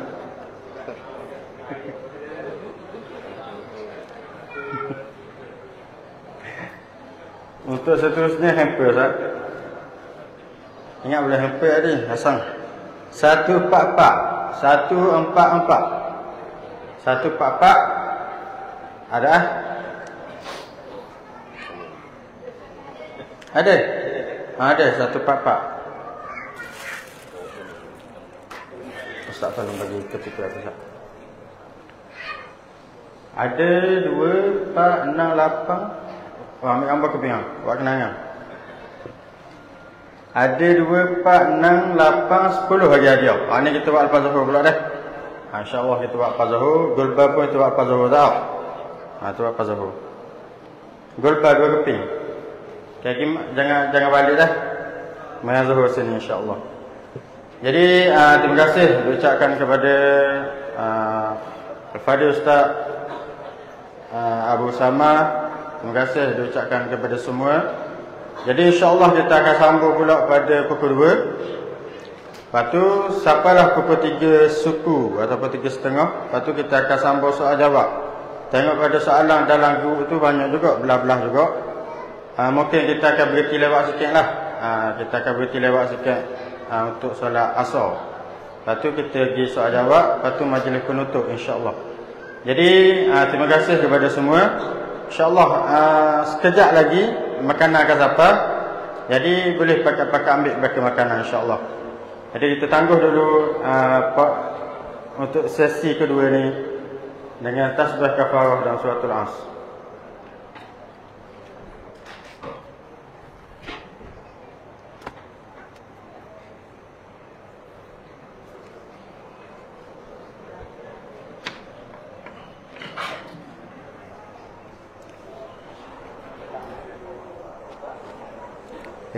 Apa tu?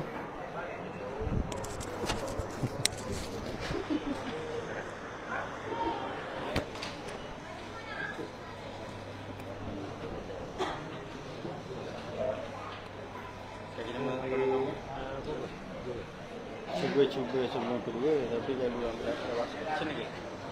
Dah, dia nak dia mai kedua. Sama tinggal belakang, tak ada. Ini cah apa mak.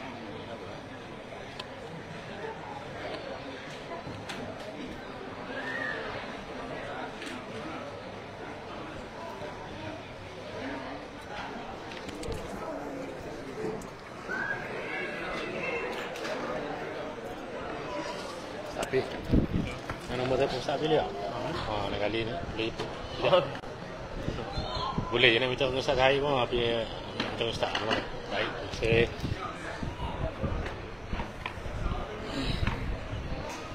Ustaz duduk belah ni, betul kek. Belah dekat dengan kek tu, dekat dia. Duduk memang duduk situ. Banyak ada tu, rumah kat tu.